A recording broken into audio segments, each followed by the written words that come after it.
Shabbat Shalom, everyone. We're gathered today on the 21st of March, 2026, which happens to line up with the 11th of the first month on our Creator's calendar as we comprehend it, according to everything that's written in the Bible and the Dead Sea Scrolls, which happens to have everything that's from the Bible except for the book of Esther, including all of the Apocrypha that was originally in it, as well as other writings that were unknown until their resurrection from the ground there in the 1940s.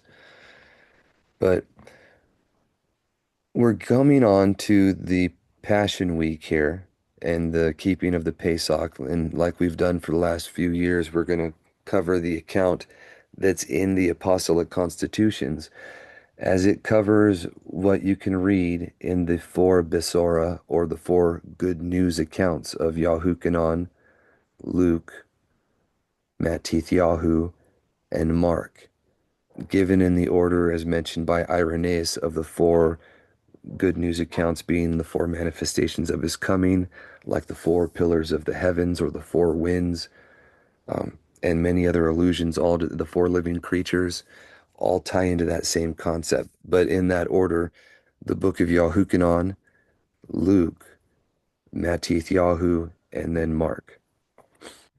Um, Point being, when you go through all those accounts and you look at the narrative of what he and the taught ones actually walked out, that's what he enjoins us to do during these days. So we're going to read it in just a moment. I just want to share really quick what it is. On the 10th day of the month, that's when all the lambs were brought in, and that's when Yahushua came into Yerushalayim, where they were laying down their garments in the palm branches, and he was riding it on donkeys. Then he contested with them for a few days, right? It was 4 days that he was with them while he was perfect, and they observed the lamb just as they were foretold to do with the physical lamb. They walked out with him. And in his Passion Week right here, we have a parable of how men have regarded the truth throughout history, as we've covered before. On the first 2 days, they contended with him, but were unable to do anything to him. In the night of the 13th, his own take him. They mistreat him, abuse him, mock him, and then hand him over to Rome on dawn on the Pasach.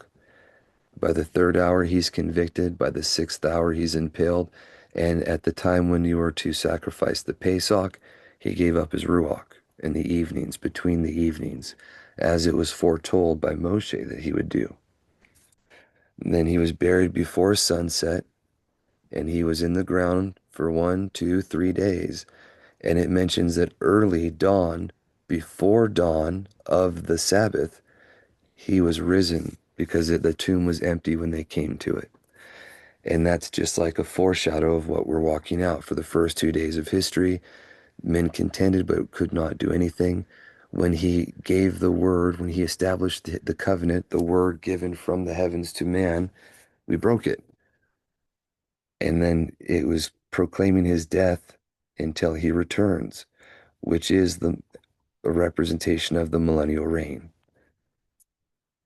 So we've read about that before, and we've made a few recordings on what to think on the Sabbath, which is a section of, I believe, Book 7. I might be wrong on that, but it's a section of the Apostolic Constitutions that goes over the wonderful works of our Creator and things to regard on his Shabbat. So today, ob willing, we're going to go over this again, and this is just a different section. It specifically covers how to keep the festivals.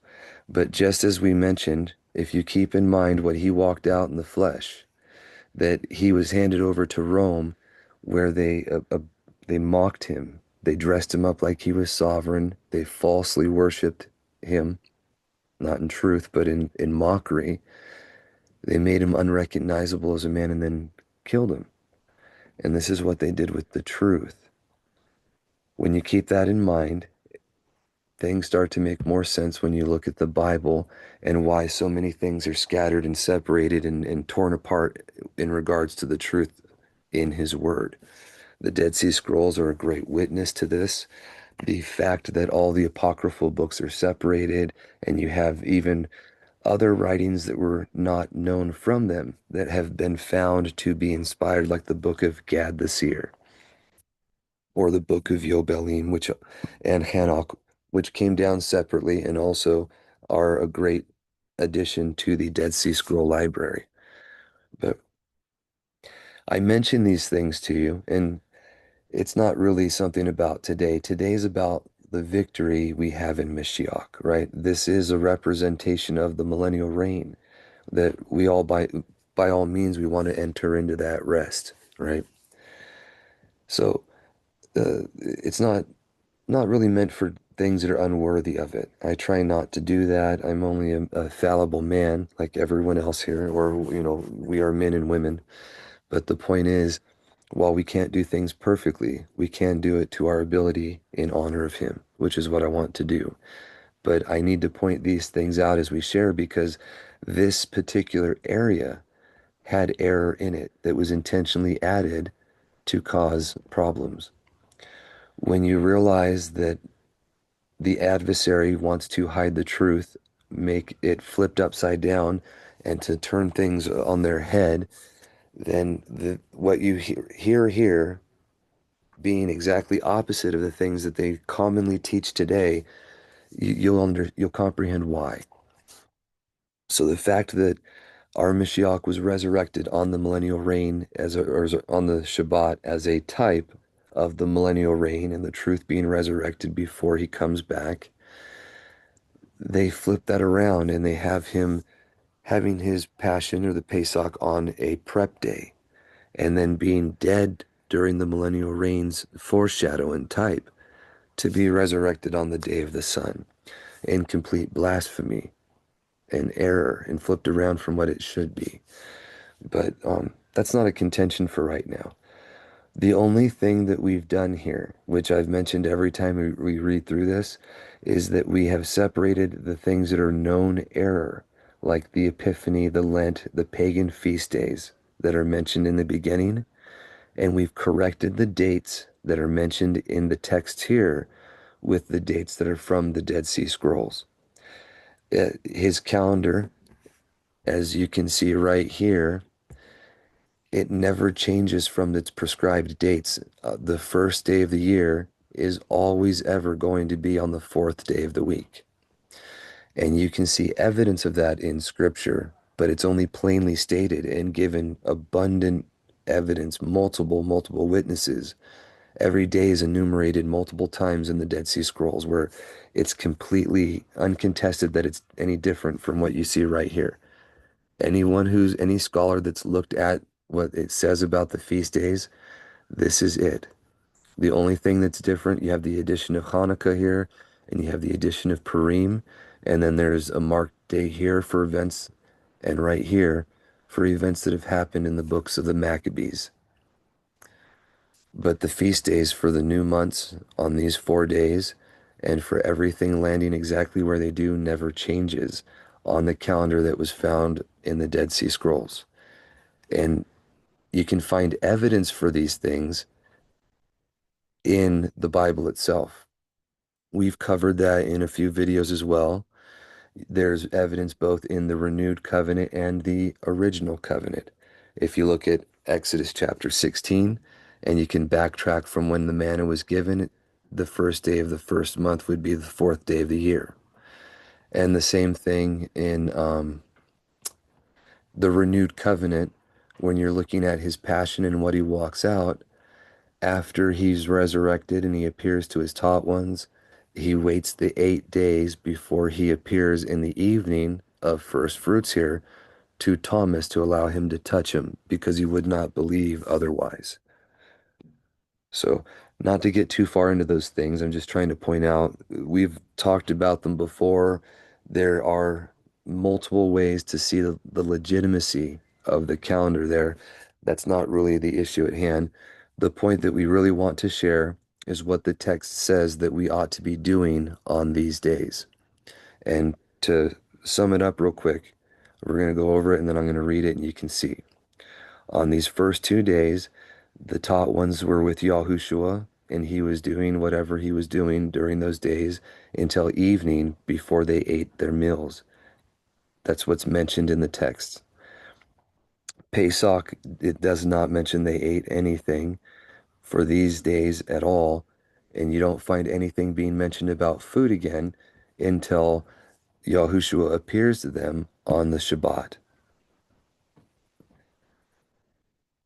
right? And that's what you're going to see prescribed as a type, that they fast until evening for the first few days, and even on the Pesach, if you're able to, you keep you you fast, but you until evening for the days that he was taken, as he foretold in the good news accounts, that while the bridegroom is with him, his taught ones are not able to fast, but when the bridegroom is taken, then they shall fast.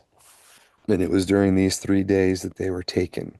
So it was enjoined that we fast on these days, that you don't taste of anything uh, until evening or water. Well, you'll see it. And then you break your fast on the Shabbat. So without further ado, we'll go ahead and get into the account here. And again, if you have any questions or comments while we're going, please don't hesitate. So the beginning of the sixth day of the week, all the way till the Shabbat, we fast on. Correct. There's a type, yes, just Yes, to read. and the other days that we do it on the fourth and fifth day of the week, we're only fasting during the daylight period, not the whole daylight and nighttime period like we do on the sixth day. Correct. I believe that's how it was written, yes. And that was to, that's also, thank you for reminding me, brother. That's also reiterated or echoed throughout the year in the way that he enjoins people or his believers to fast, particularly people who are not very wealthy and aren't able to afford regularly giving. He enjoins that when they fast on the fourth and the sixth day of the week, weekly, that they save up what they would normally eat for themselves to give to those in need. And that makes it a complete fast unto Yahuwah. It's Okay, also, so on Passover, yes. which is day 3, we don't fast that day, right? Right, brother. I believe that we're gonna read it. I don't want to be saying anything that I'm not exactly sure about because it's been a while. But we're gonna cover that. I know that we completely fast on the fourth day of the week. Beforehand, it's partially fasting, and I believe afterward it's partial, except for the sixth day of the week, which is also the complete one. But we're gonna cover that. Okay, And thank you for that. Brother John, Brother Hugh, if anyone else has questions or comments while we're reading, don't hesitate, because if you have them, it's quite possible others do as well. And we have covered this at least twice where we've read this very section and recorded it. So I always encourage everyone to check those out as well. But I'm not going to read the whole section here. Just this is from the Apostolic Constitutions, Book 5, Section 3. I already mentioned that we corrected things and why, so we're not going to get into that. The important point here is that regardless of what calendar you keep, this has information on how believers are to keep Pesach or the Passover, which is not like the traditions of men we have today. And it's literally not like anything that I'm aware of that people actually do today. But it is exactly what you can read Yahushua and his taught ones walked out in the good news accounts. That's the important thing to keep in mind. And just as if you have read the book of Yobelim, you're familiar that the feasts were originally established with Abraham, Yitzhak, and Jacob, and they were kept in slightly different ways than they were with Moshe and the children. And in the same way that the instructions have changed over time, while his appointed times have not, how we keep these things have also changed over time. The way that we're meant to keep the Day of Atonement, for example, is different with the renewed covenant. It mentions that specifically, explicitly, in the Dead Sea Scrolls, where it mentions that the instructions were given in the community in Damascus, but we don't actually have what those are as far as I'm aware. However, the idea of an inverse here, you can see a parallel, and I'll share that with you real quick because I just noticed this the other day by the providence of Yahuah. But when this was first a deliverance of the people, and then it was a beneficial thing that was a time of rejoicing and joy for their being delivered out of Egypt. It became a time of lamentation for his taught ones when Yahushua himself was taken, the time when they were mourning, as you will. And it was inverted or flipped around when he came. In that same way, the first instance of Yom HaKippurim was when the children sold Yahushua into slavery, took the kid and put the blood on the coat there and gave it to his father, where he mourned for him all that night and all that day and for a year after. And then that was institutionalized for their mourning for their sins, for grieving the affections of their father. After the renewed covenant, when the adversarial Ruach would be taken from you, and the Kodesh Ruach would be indwelling you, and you would have no satanic influences. You would have no more sin. If you were of his people, you would be of the remnant that would be under Mikael of his people for full context. And if you guys aren't familiar, anyone listening isn't familiar, Mikael's the one who is like El, who is over the righteous remnant of his people. When people go wrong, they're sent off, and the shepherd that is for restoration comes and deals with them directly. Okay? But this was inverted. It was turned around where you're no longer mourning for your sins, but there is a different purpose. Whatever that purpose was, I can't say because we don't have the writings for it anymore. But the fact that it is mentioned is there. We just don't have what it is supposed to be. All we have is allusions to things, and while we can see that a little bit, I'm not going to say that you must believe it as dogmatic. But back on point here. It says, on the feast days and fast days, a catalog of the feasts of Yahuwah which are to be kept, and when each of them ought to be observed. This first part goes into why we are not to follow after the wayward Yahudim, those that have rejected the truth, is specifically because they are led astray on every side after this time. But it says, brethren, observe the festival days, and first of all, the Chodesh, or the new month, which you are to celebrate on the first of the first month. And let this solemnity be observed before the fast of the Pasach, or Passover, beginning from the first day of the week and ending at the day of the preparation. After which solemnities begin the set-apart week of the Passover, fasting in the same, all of you with fear and trembling, praying in them for those that are about to perish. And an example of this after he came and after he was already ascended would be a Pesach, the one that's recorded in the book of Acts where Kepha was imprisoned. And it was through fasting and prayer on their parts that he was delivered from that prison. But I do believe that it was during or around the times of the festival there, the Pesach. The same thing with, I believe when one of his taught ones were martyred, it was around that same time. It says, concerning the passion of our Yahuwah and what was done on each day of his sufferings, and concerning Yahudah, that would be Yahudah Ish Kiriot, or the man of the city, and that Yahudah was not present when Yahuwah delivered the mysteries to his taught ones. says, for they began to hold a council against Yahuah on the first day of the week, in the first month, which is Abib, and and the deliberation continued on the second day of the week. But on the third day they determined to take away his life by impalement. Matthew 26, 1 through 5, Mark 14, 1 through 2, and Luke 22, 1 through 6. So just as we had mentioned there, on the first and second days they contrived things but did nothing, but on the third they had committed the act, right? And he actually was our Pasach on the Pasach.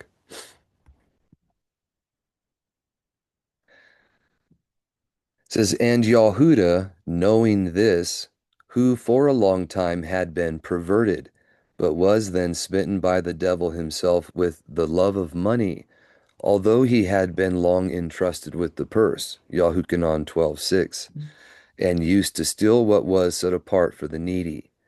Yet was he not cast off by Yahuah, through much long suffering. Nay, and when we were once feasting with him, being willing both to reduce him to his duty and to instruct us in his own foreknowledge, he said, Amen, Amen, I say unto you, that one of you will betray me, and every one of us saying, Is it I? Yahukanon 13 and Matthew 26. And Yahuah being silent, I who was one of the 12, and more, it shouldn't say one of the 12, but with one of the, or it was with the 12, because the one that was more beloved was Lazarus, and or what they call Eleazar. If you read the account of Yahukanon, the only one ever mentioned is the beloved of Yahushua, whom he loved, was Miriam, Martha, and Eleazar. And Eleazar was the one that was lying in his bosom at that time. So it was Yahukanon, one of the 12, who wrote his account of it. So it's Yahukanon's good news, but it's the witness of Eleazar as written by Yahukanon. And that's something that is not overly taught today, but it is known. So it says, I who was one of the 12 and more beloved by him than the rest, arose up from lying in his bosom and besought him to tell who it should be that should betray him. Yet neither then did our Tov Yahuah declare his name, but gave two signs of the betrayer. One by saying, He that dips with me in the dish. So you see,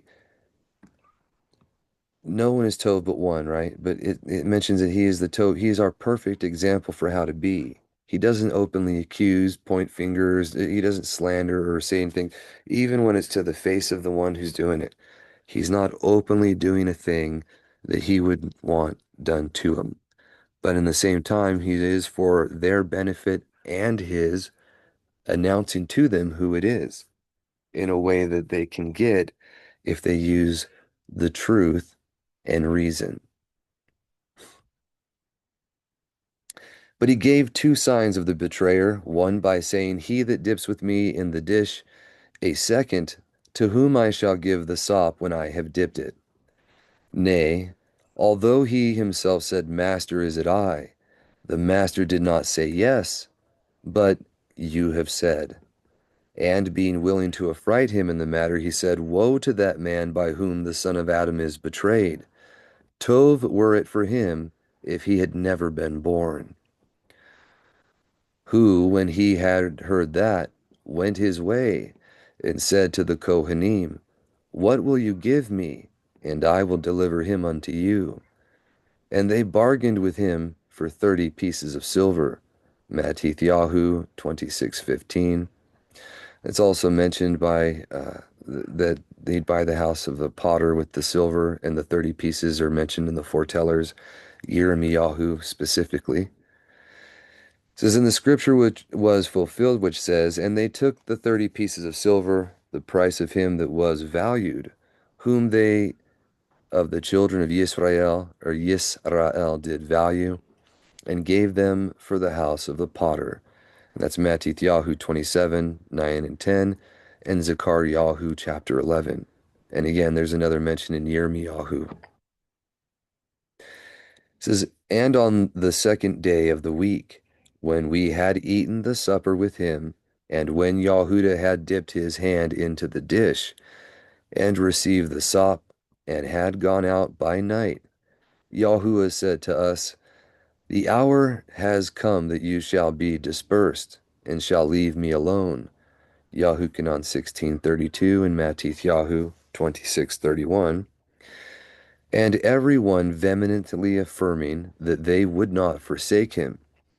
I, Kepha, adding this promise, that I would even die with him. He said, Amen, I say unto you, before the cock crows, you shall thrice deny that you know me.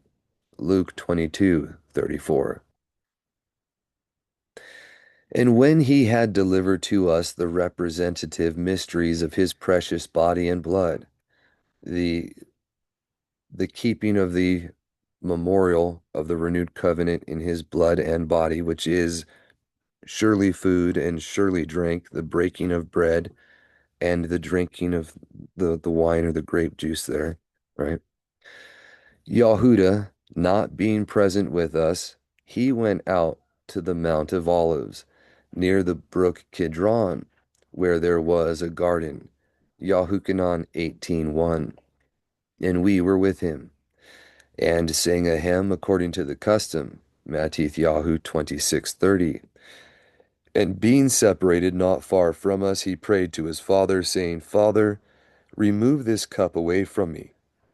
Yet not my will, but yours be done. And when he had done this thrice, while we out of despondency of mind were fallen asleep, he came and said, the hour has come, and the Son of Adam is betrayed into the hands of sinners.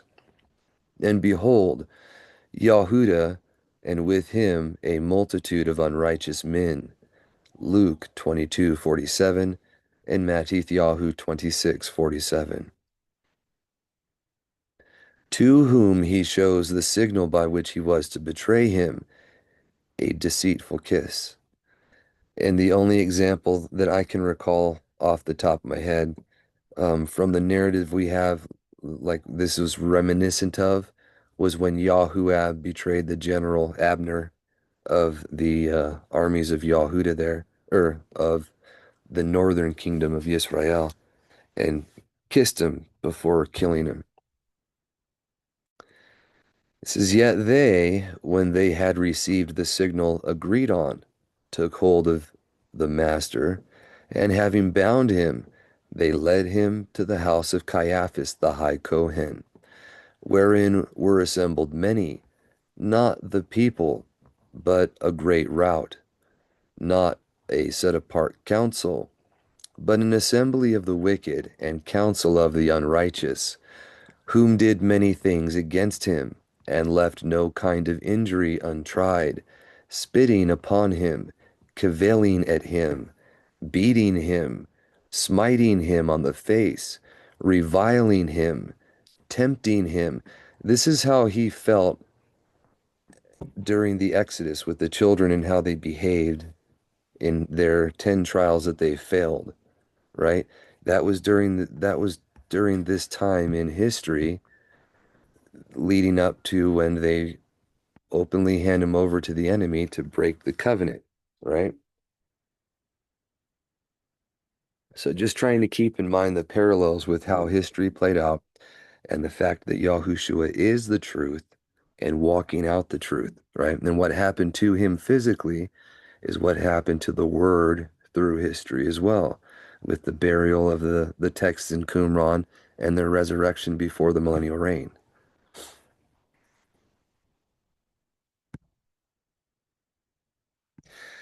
But reviling him, tempting him, seeking vain divination instead of true foretellings from him, calling him a deceiver, a blasphemer, a transgressor of Moshe, a destroyer of the temple, a taker away of the sacrifices, an enemy. And now this one, is in addition. I can't say well, that's it. That is what they called him, isn't it? An enemy to the Romans, an adversary to Caesar. But in reality, the Romans have been an enmity with the truth since their inception, like Edom, born in the same womb with Jacob, but and swearing oaths to be not even thinking evil thoughts against their brethren, and yet conspiring and plotting to kill them.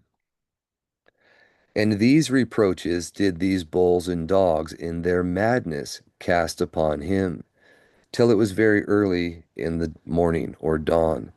And then they led him away to Hanan, who was father-in-law to Caiaphas.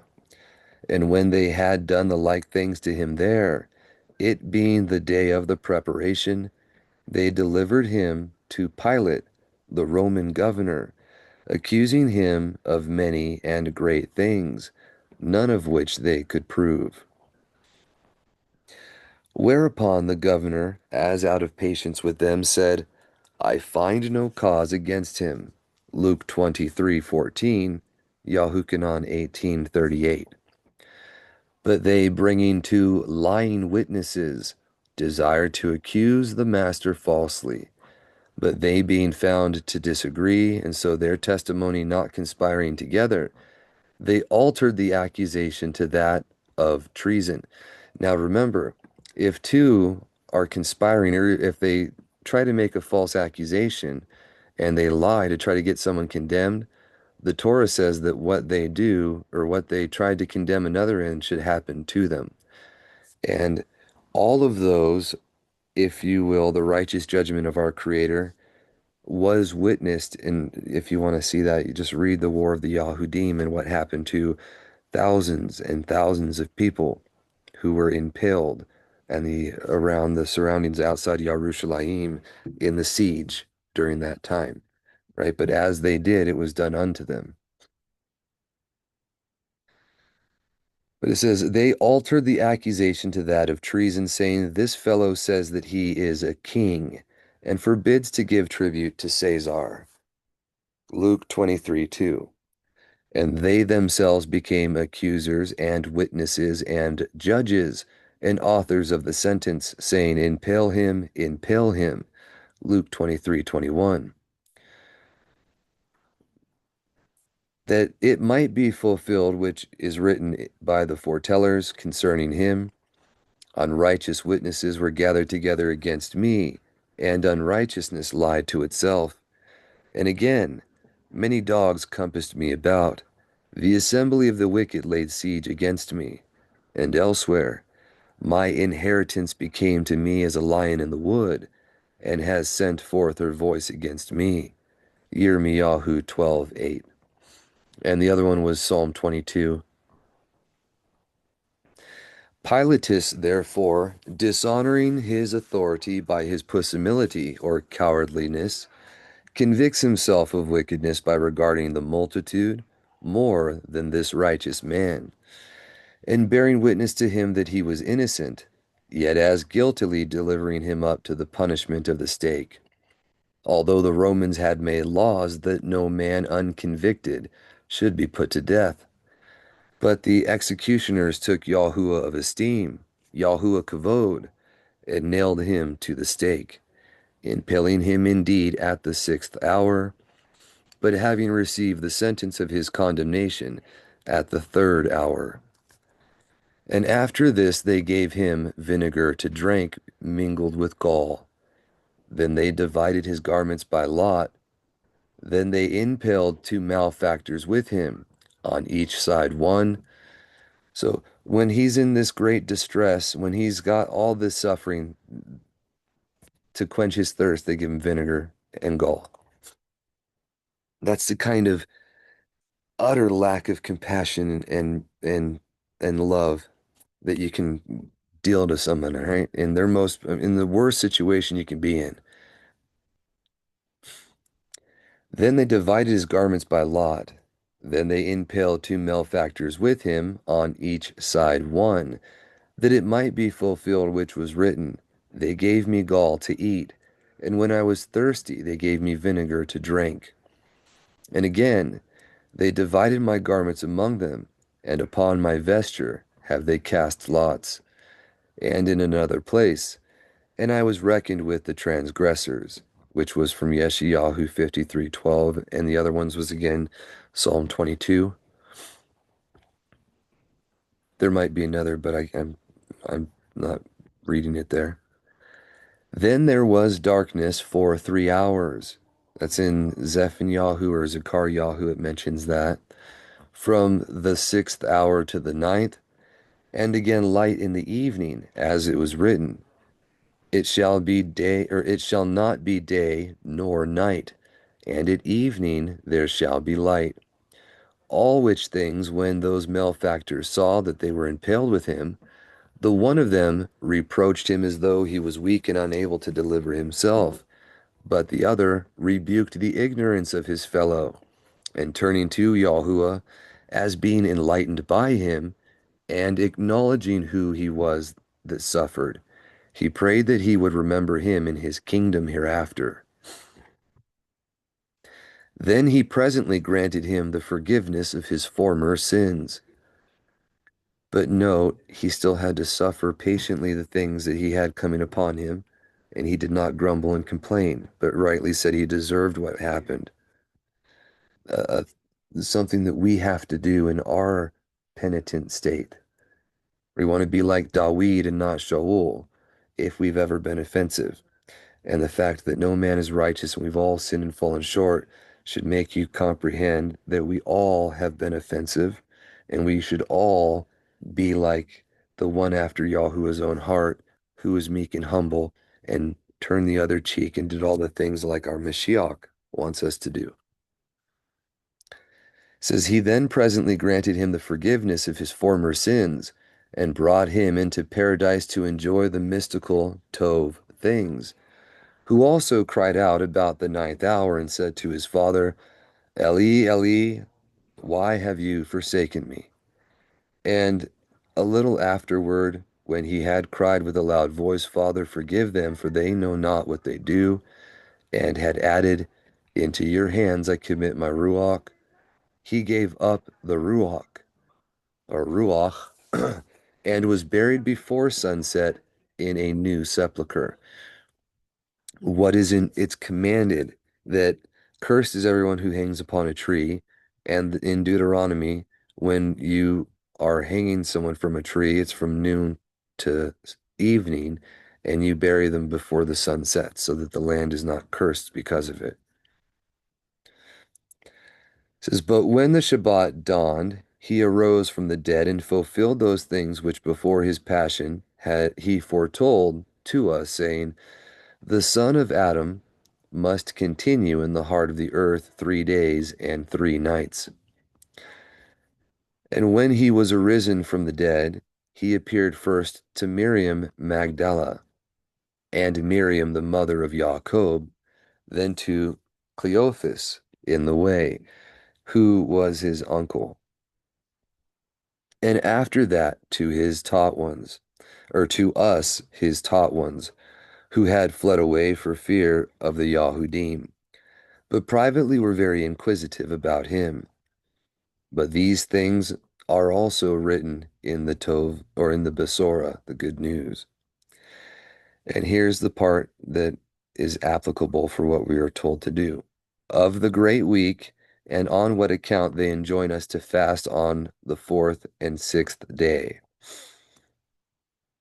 He therefore charged us himself to fast these 6 days on account of the impiety and transgression of the Yahudim.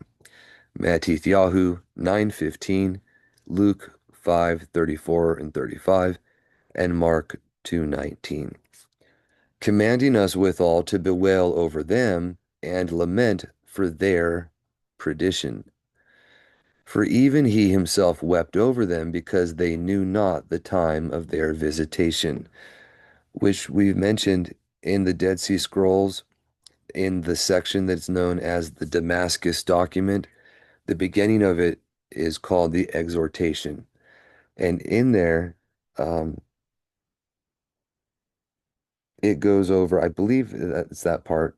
It's either the exhortation or it's a separate section, but it goes over the two spirits. It might be its own section, so sorry about that.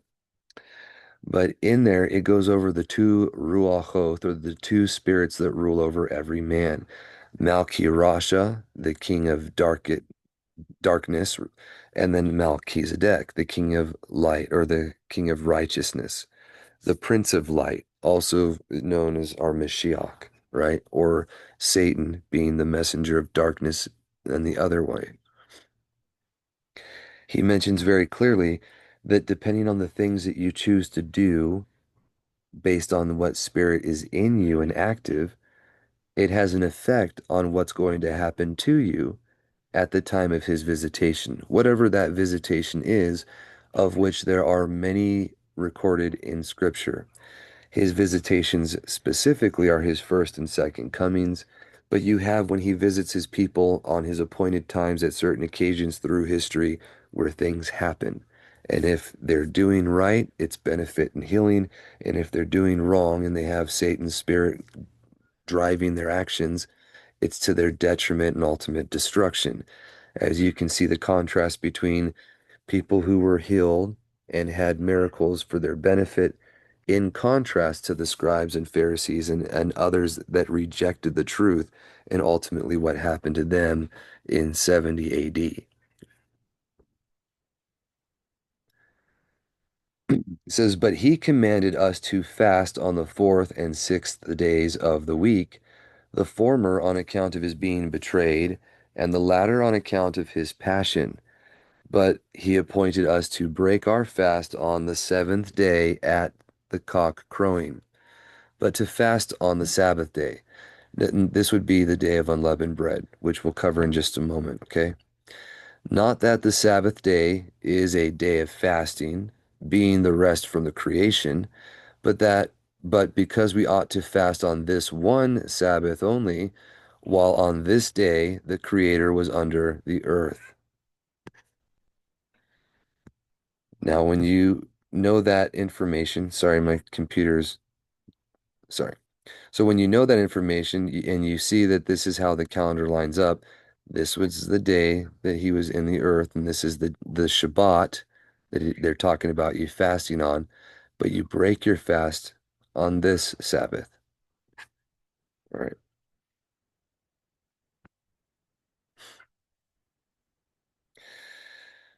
For on their very feast day they apprehended Yahuah, that the oracle might be fulfilled, which says, "They placed their signs in the middle of their feast and knew them not." You ought therefore to bewail over them, because when Yahuah came, they did not believe in him, but rejected his doctrine, judging themselves unworthy of deliverance. You therefore are happy, who once were not a people, but are now a set apart nation, delivered from the deceits of idols, from ignorance, from impiety, who once had not obtained mercy, but now have obtained mercy through your hearty obedience.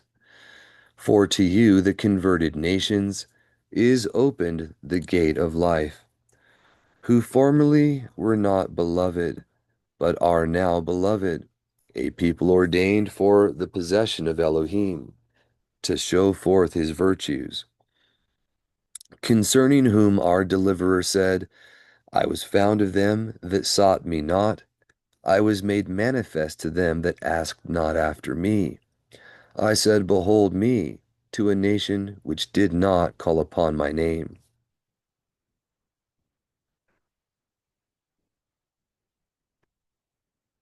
Sorry about that, there we go.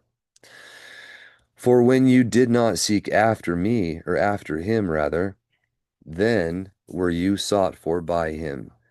And you who have believed in him have hearkened to his call, and have left the madness of polytheism, and have fled to the true monarchy, to El Shaddai, through Mashiach Yahushua, and have become the completion of the number of the delivered. And I'm convinced now that this polytheism here is not just about the paganism of other mighty ones, but literally coming out of the idea of the Trinity, or to think that our Mashiach is his own father, and some type of dualism where Deuteronomy 6:4, the Shema Yisrael, Yahuah Elohinu, Yahuah Echad, right? He is one. The only true Elohim is the one to whom Yahushua himself is subservient. And where he says, not my will, but yours be done, right? To come out of the madness of polytheism is to know the monarchy of El Shaddai, the Father, okay? Through Mashiach Yahushua, and have become the completion of the number of the delivered. 10,000s, 10,000s times 10,000s, and thousands of thousands. Daniel 7:10. As it is written in Dawid, 1,000 shall fall beside you, and 10,000 at your right hand. And again, the chariots of El are by tens of thousands, and thousands of the prosperous, which is directly correlated to Ephraim and Manasseh in the 12 tribes themselves, and echoed out in history with the Reformation and the coming of the renewed covenant to the world through Britain and America. Excuse me. It says, but unto the unbelieving Yisraeli, he says, all day long I have stretched out mine hands to a disobedient and gainsaying people, which go in a way that is not tov, but after their own sins, a people provoking me before my face. Yeshayahu 65:2. Now this is an enumeration of the foretold predictions which declare Mashiach, whose completion through the though the Yahudim saw, yet out of fear, or sorry, please forgive me, yet out of the evil temper of their mind, they did not believe he was the Mashiach of El, and condemned Yahuah kavod to the stake.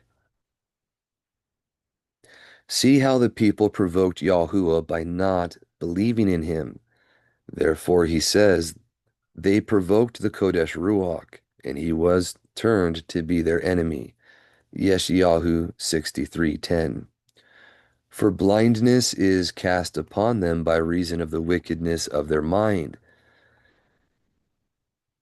I have not found another explanation for why some people do not comprehend the truth. But that doesn't mean that everybody's wickedness of their mind is of equal gravity or the same kind of or type. Some people's wickedness is lust of money or perversion, be it sexual or otherwise. Some of them is for power. It doesn't matter what it is. It is a reason that causes you to turn from the truth, that causes the blindness. But it's what you intentionally are doing to yourself.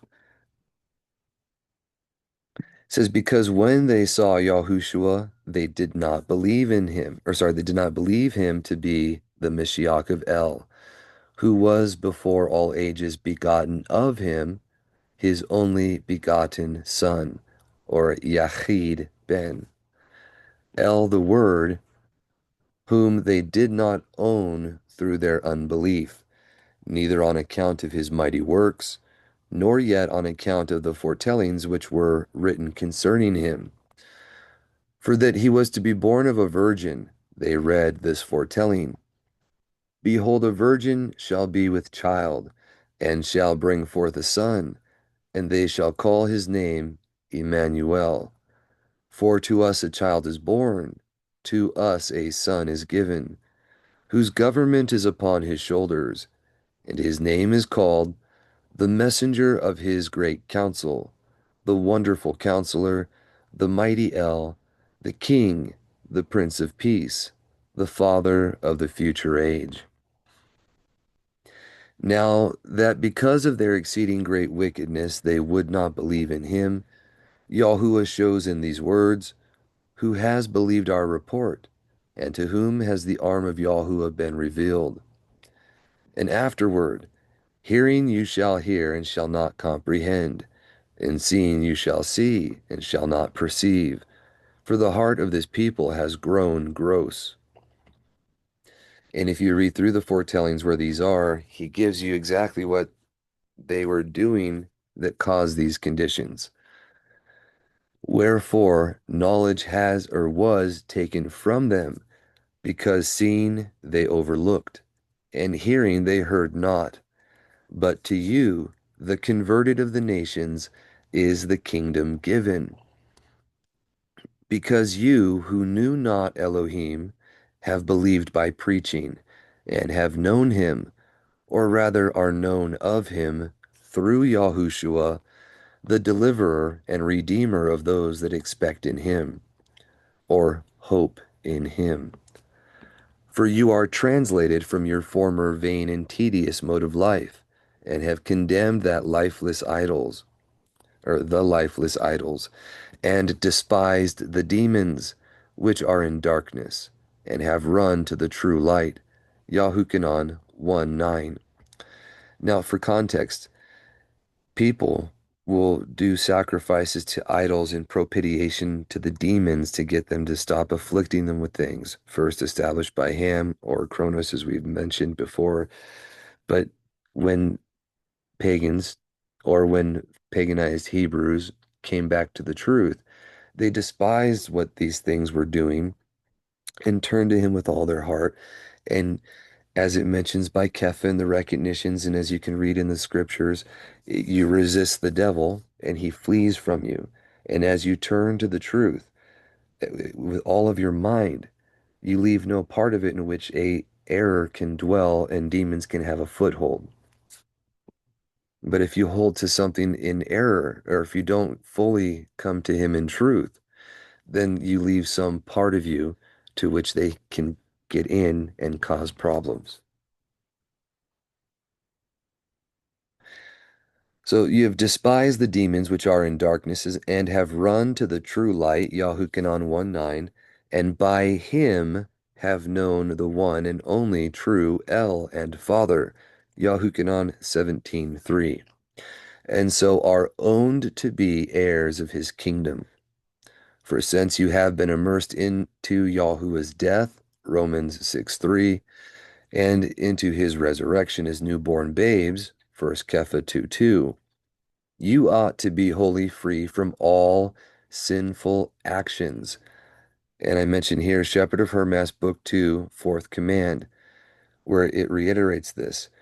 After you've been immersed, and this was explicitly for his body being born again on Shavuot, the adversarial ruach was removed from them, and they were the types of the first fruits of the resurrection, where they had no longer had the evil inclination, unless they willfully sinned like Adam.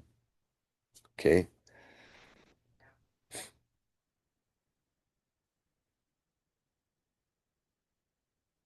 It says, and into his as newborn babes, you ought to be wholly free from all sinful actions, right? For you are not your own, but his that bought you. 1 Corinthians 6:19 and 20, with his own blood.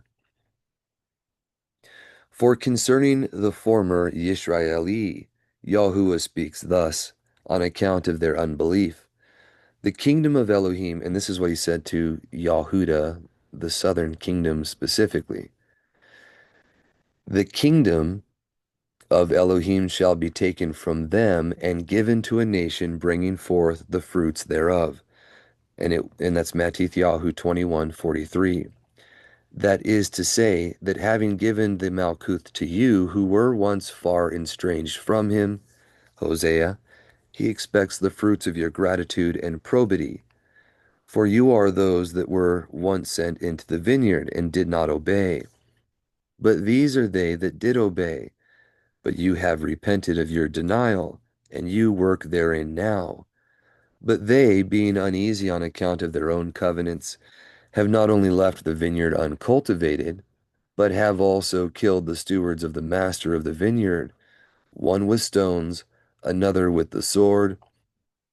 One they sawed asunder, which was Yeshayahu. Another they slew in the Kodesh place between the temple and the altar, which was Zechariah, the father of Yahuchanan, the immerser, if you will. Nay, at last they cast the heir himself out of the vineyard and slew him. And by them he was rejected as an unprofitable stone. Matthew 21:42. But by you he was received as the cornerstone. Wherefore he says concerning you, a people whom I knew not have served me, and at the hearing of the ear they obeyed me. Which is the key here. The difference, everyone can read the word and be familiar with it, but it's obedience to the truth as you comprehend it, not what others tell you about it, right? But as you comprehend the word, obedience to him shows if you've considered him as your cornerstone or if you have rejected him. So how the Pesach ought to be celebrated. It is therefore your duty, brethren, who are redeemed by the precious blood of Mashiach, to observe the days of the Pesach exactly with all care, after the equal light and darkness. It's what the world calls a vernal equinox, or the names for it is the vernal equal light or equal night. And I don't agree with what the world calls that because they tie it to a calendar that is not correct. The Gregorian calendar is the calendar mentioned in Daniel where the little horn would think to change times and laws. The calendar, the feasts, and the commandments were all tampered with by Rome. So, not to get into that, the book of Hanok talks about equal parts light and dark, or equal parts night and day, with 9 parts night and 9 parts day being the last day of the year, the next day being the first day of spring, which you see we have right here marked on the calendar. It starts off, you have 31 days, and this last day of spring is the longest day of the year, what they call the summer solstice, but it's not the first day of summer is the next day. Then this day is equal day and night. Then you have the shortest day of the year at the end of winter. And then at the end of fall, please forgive me, and they call this the winter solstice. But again, it is literally the day before the beginning of winter. And then the last day of winter is equal day and night, or equal parts light and darkness again. And then you have the beginning of the year. So it says that you keep it with all care after the equal parts night and darkness, lest you be obliged to keep the memorial of the one Pesach twice in a year. Keep it once only in a year for him that died but once. And I don't try to judge people or point fingers or condemn anyone I don't do anything I wouldn't want done to me to the best of my ability. But I do like to point these things out because I've seen others that are sincere, trying to be believing, to do the right thing. And they'll talk about keeping multiple Pesachs with different people just because they're invited. But right here, we're actually enjoying not to do that. So it says, do not you yourselves compute, but keep it when your brethren of the circumcision do so. Keep it together with them. So we don't just make it up ourselves, but we keep it with the ones that were trustworthy of believers, like the Zadok Kohanim, who stayed true even when everyone else went apostate, foretold in Yechezkiel. That's the writings that we have to lead us back to the truth today. But before, the example they were meant to keep is with the people that already knew the calendar. Just keep it with them. Don't worry about doing it yourself. Right? And if they err in the computation, be not you concerned. Now, this part right here, I can't I can't say that he's ever mentioned anywhere else that he says don't worry about if you get it wrong. There are examples in his word of sincere believers keeping his festivals in inappropriate ways, asking for forgiveness and being forgiven. But it's not his intention that you do it wrong, just to be clear there. We can be in error and be acceptable because we don't know better. But as we learn, we ought to acknowledge what we've done in error and turn from it, no matter what that might be. Right? So it says, keep your nights of watching in the middle of the days of unleavened bread, and and when the Yahudim are feasting, do you fast and wail over them, because on the day of their feast they staked Mashiach. And while they are lamenting and eating unleavened bread in bitterness, do you feast, but no longer be careful to keep the feast with the Yahudim. And I put unbelieving in the bracket there because you had those of the circumcision that were also messianic, if you will, or believers of the way that they were in fellowship with.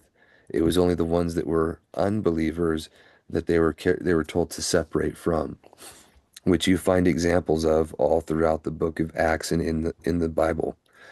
When the Tov news was brought, those that accepted it were brought in, and those that rejected it were they separated from every time.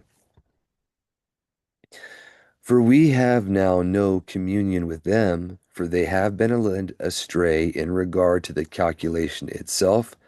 They actually follow after the moon, as it was foretold that people would go in error doing, which they think they accomplish perfectly, that they may be led astray on every hand, and be fenced off from the truth. But do you observe carefully the equal parts night and day, which occurs on the 31st of the 12th month, observing carefully until the 21st of the month, lest the 14th of the month shall fall on another week. And an error being committed, you should through ignorance celebrate the Pasach twice in the year, or celebrate the day of the resurrection of our Yahuah on any other day than a Shabbat. Specifically, and this is my own bracket here, the 18th of the first month, always the seventh day of the week,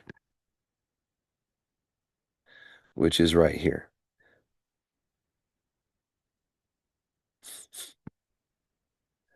So a constitution concerning the great Passover week. It says, you should therefore fast on the days of the Passover, beginning from the first day of the week until the preparation, and the Sabbath. This would be the first of unleavened bread, a high, but not the weekly Shabbat. 6 days, making use of only bread and salt and herbs and water for your drink. So your fasting is from desirable meats and drinks, right? The things that you would have in luxury or excess, but only the minimum there. The bread, salt, herbs, right? The minimum that you need that you make use of. But do you abstain on these days from wine and flesh? For they are days of lamentation and not of feasting. You who are able should fast the day of the preparation and the Sabbath day entirely, tasting nothing till the cock crowing of the night. So, right here, if you're able, if those that are able should fast entirely on the Pesach and on the Sabbath here, the first of unleavened bread, not eating anything until what they call the cock crowing, which would be what we consider first light to sunrise, right? So you wouldn't have anything here until first light to sunrise right before this Sabbath, and then you wouldn't eat anything during this day until first light to sunrise, and then you'd have your regular. But we'll continue real quick.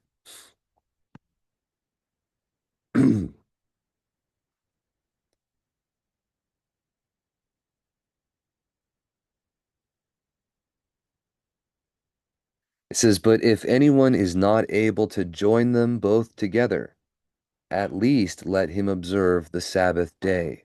For Yahuwah says somewhere, speaking of himself, when the bridegroom shall be taken away from them, in those days shall they fast. In these days, therefore, he was taken away from us by the Yahudim, falsely so named, and fastened to the tree, and was numbered among the transgressors. Yeshayahu 53:12. So concerning the watching all the night of the great Sabbath, and concerning the day of the resurrection. Wherefore we exhort you to fast on those days, as we also fasted till the evening, when he was taken away from us. But on the rest of the days before the day of preparation, let everyone eat at the ninth hour, or at the evening, or as everyone is able, but from the evening of the fifth day till cock crowing, break your fast when it is daybreak of one of the Sabbaths, which is Yahuwah's day. All right, so let's see if we have that down here.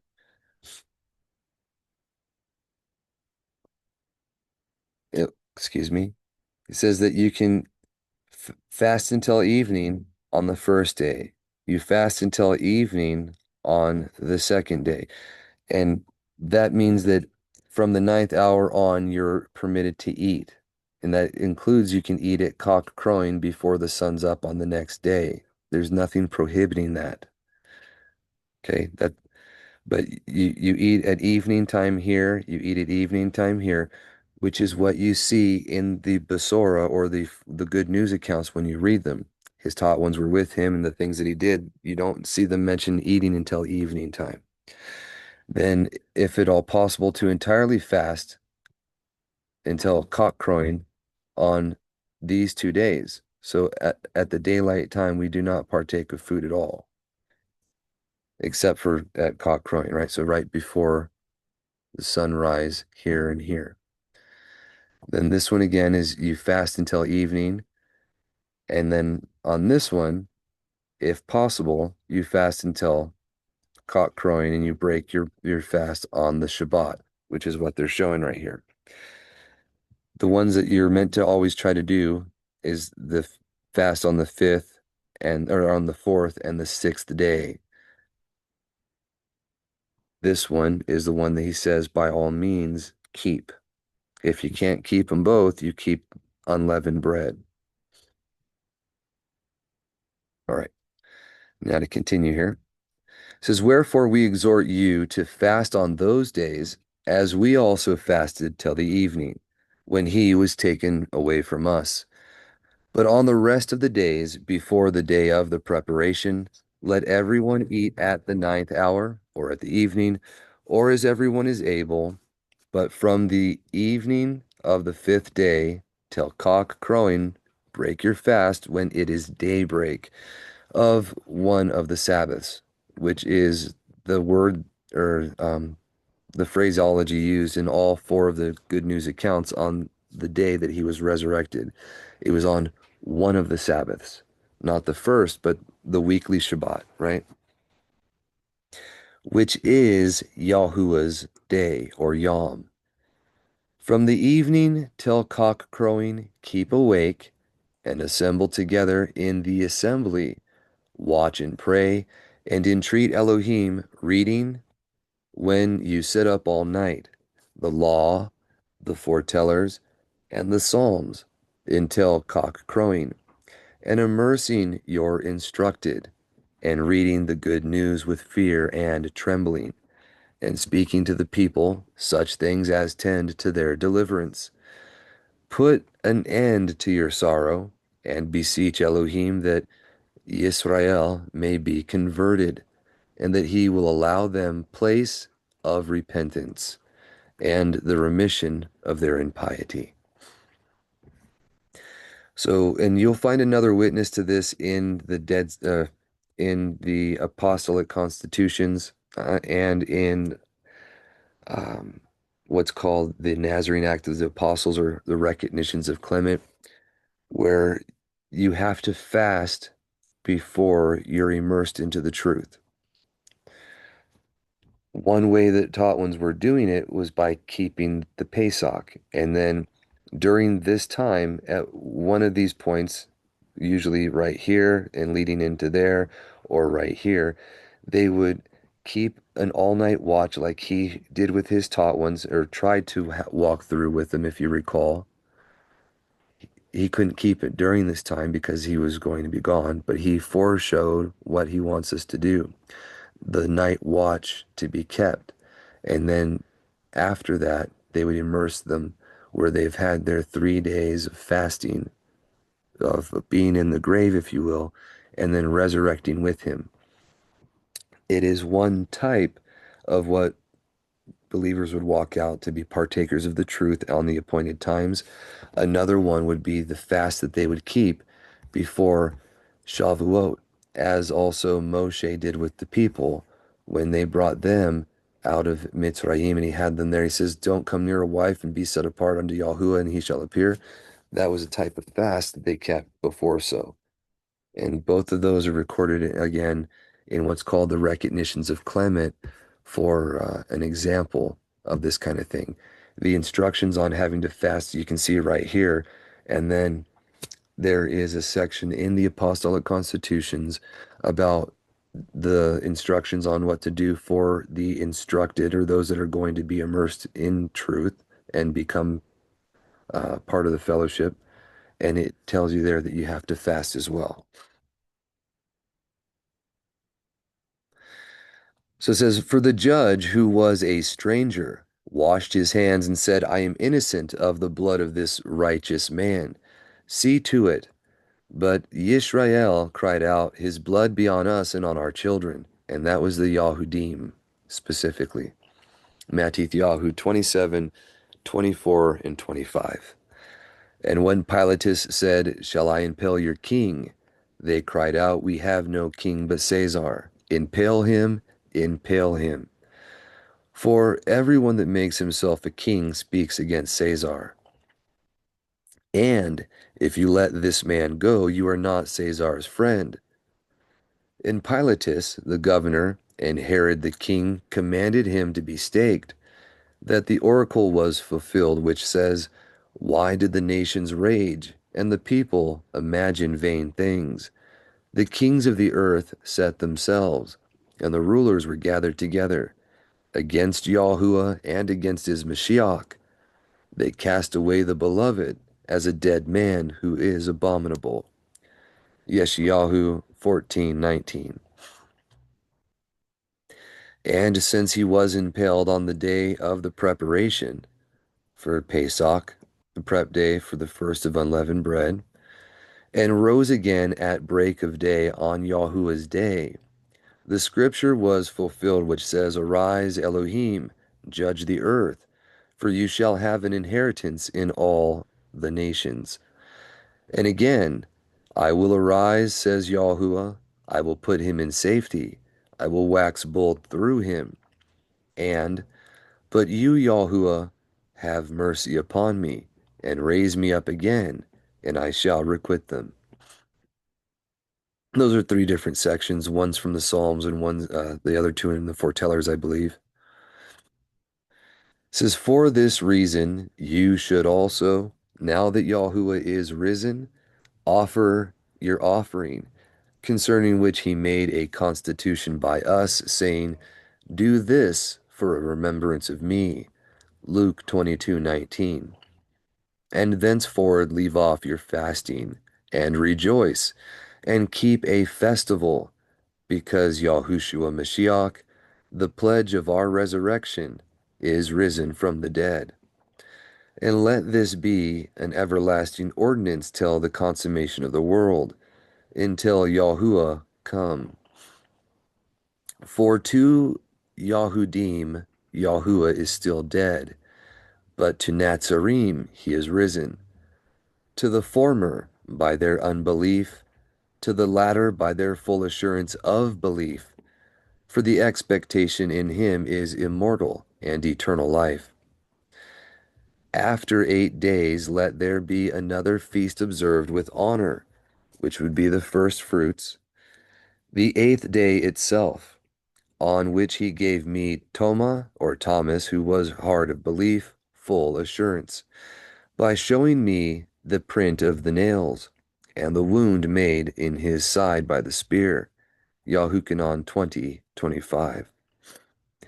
And again, from the first Yahuwah's day, count 40 days, and from Yahuwah's day till the 5th of the week, the 5th of the 3rd month, and celebrate the feast of the ascension of Yahuah, whereon he finished all his dispensation and constitutions, what he gave them for the 40 days that he was with them, which became what is called the apostolic constitutions, and returned to that El and Father that sent him, and sat down at the right hand of power, and remains there until his enemies are put under his feet, who will, or who also will come at the consummation of the world with power and great esteem, to judge the quick and the dead, and to recompense to everyone according to his works. And then shall they see the beloved Son of El, whom they pierced. Zechariah 12:10, Yahuchanan 19:37. And when they know him, they shall mourn for themselves, tribe by tribe, and their wives apart. All right, so real quick here, just to recap. You keep these days, you fast until evening on these two. If you have to, you do this one. But if you can, you wait until cock crowing for these two. By all means, you don't eat during this day. And if you can help it, during this one. And then you fast until evening, and then you fast until you keep your fast until cock crowing, if you can help it. And you break your fast on the Shabbat. Then you rejoice for the rest of the festival. And for the next, you keep the 8th day festival, which is the first fruits here, which was when Toma was able to be absolved of his unbelief, if you will. And then you do the 40 days and 40 nights, which take you all the way through the 2nd month to the 5th day of the 3rd month, which is the 5th day of the week, the 40th day, I'm sorry, the 12th day of the month, the 5th day of the week. No, I was right. It's right here. And it's 10 days, please forgive me, before Shavuot. So you have the 5th all the way to the 15th is exactly 10 days beforehand.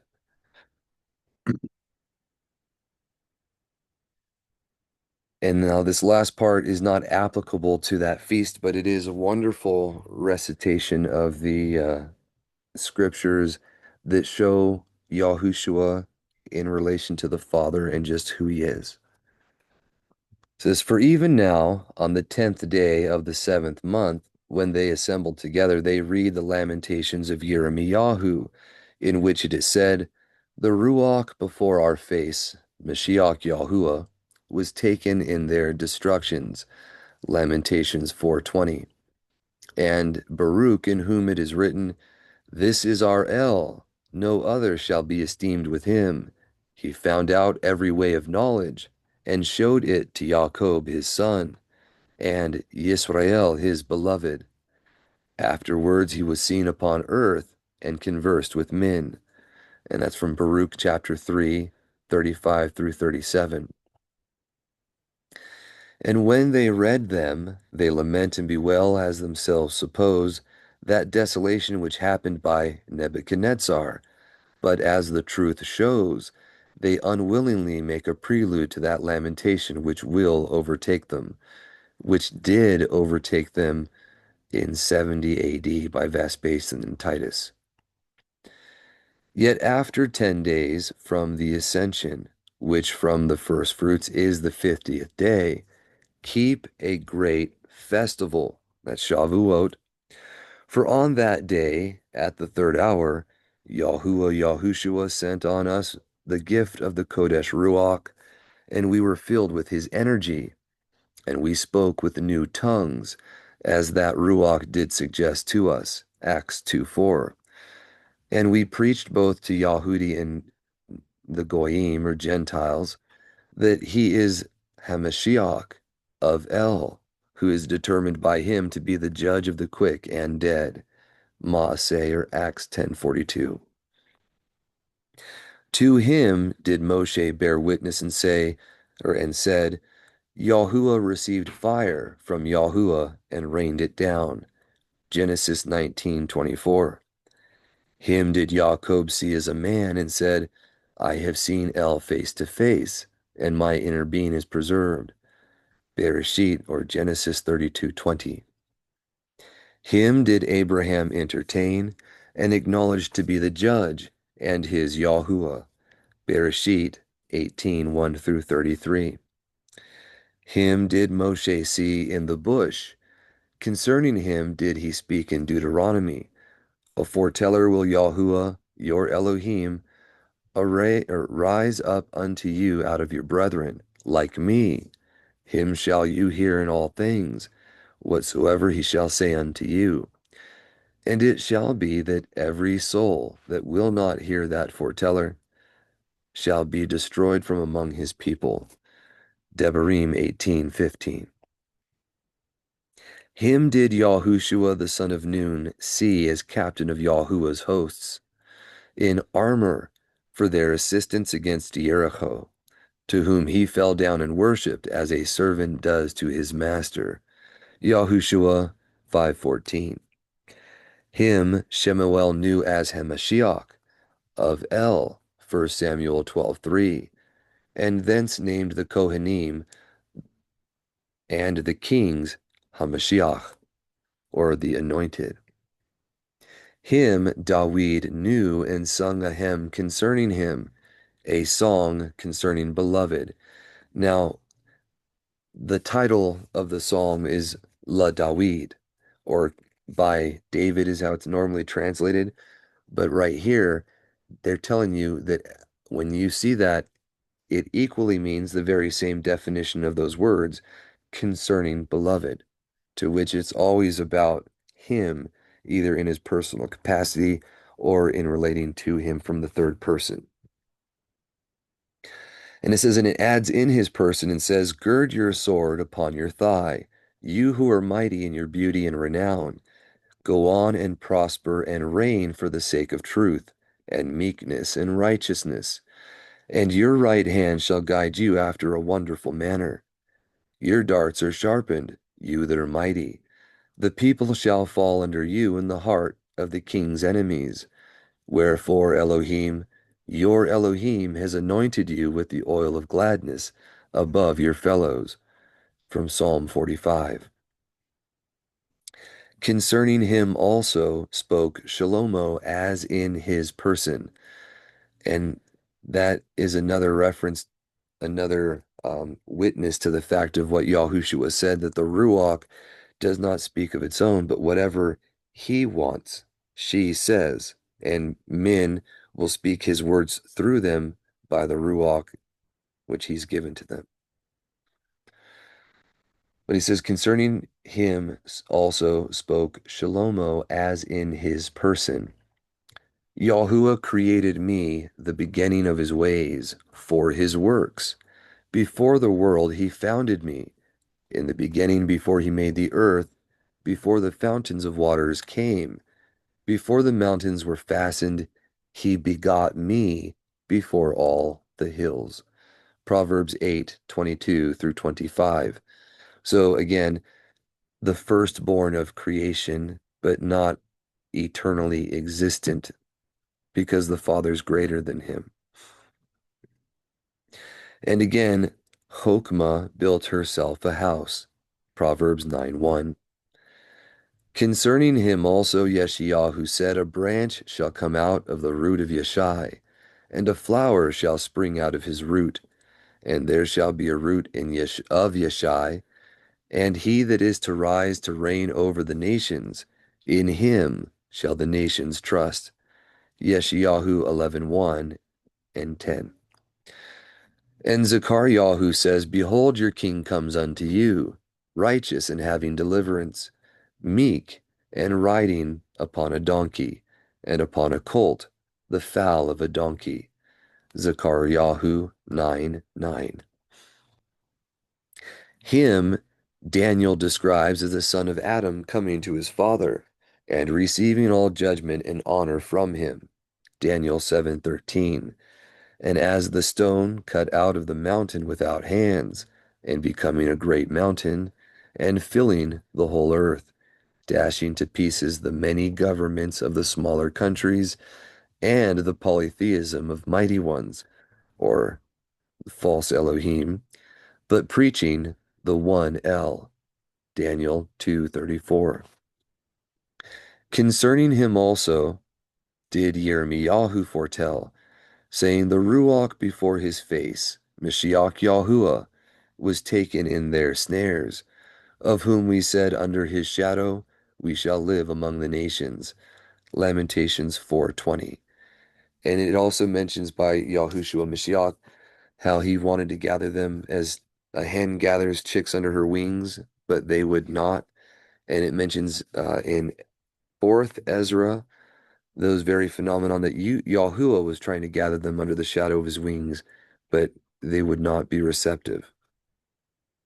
And there's other allusions to that in the Psalms as well, but the idea of it being Yahushua, who is that one who they want to gather under, is explicitly made known by him and with in 4th Ezra there. But it says concerning him also, I already read that part, excuse me. Yechezkiel or Ezekiel also, and the following foretellers affirm everywhere that he is the Mashiach Yahuwah, the king, the judge, the lawgiver, the messenger of the Father, the only begotten El. Before me there was no El formed, right? But the Father was never formed. He has no form. Yahushua has a form, and before him there was no other El that was formed, right? And after him there is none. But he is the only begotten El. Him therefore do we also preach to you, and declare him to be El the Word, who ministered to his El and Father for the creation of the world, or universe. By believing in him you shall live, but by disbelieving you shall be punished.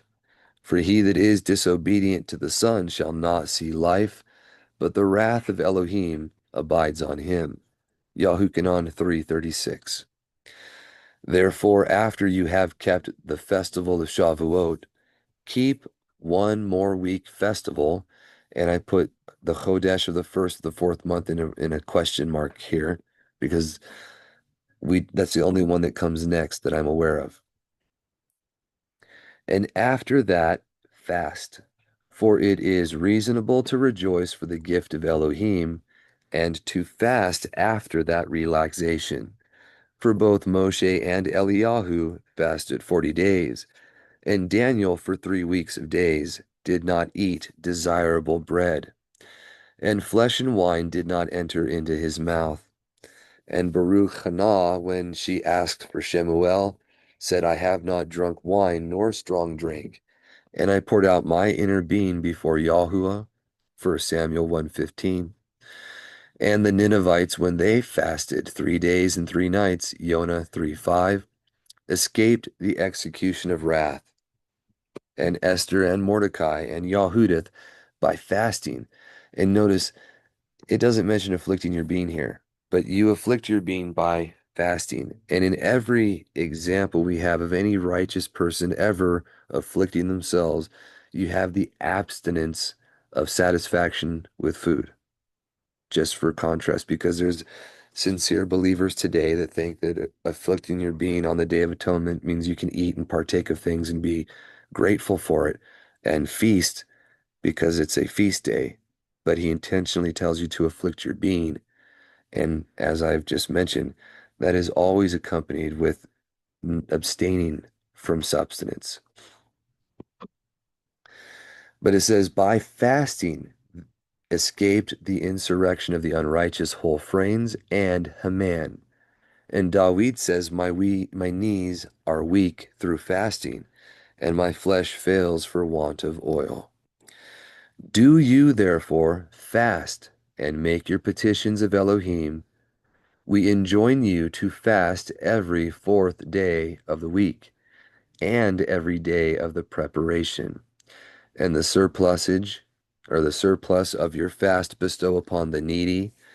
Every Sabbath day, excepting one, rejoice, for he will be guilty of sin who fasts on Yahuah's Yom, being the day of the resurrection, or during the time of Shavuot, or in general, who is sad on a festival day to Yahuah.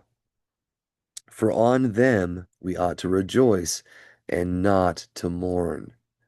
See the Shepherd of Hermas, Book 3, the fifth parable, for another witness to that. And with that, that's all we have for today. Just to recap real quick, the keeping of that festival is a 6-day fast where you abstain until evening the first 2 days from eating. If possible, you do that, um, sorry, you do that on the 14th as well.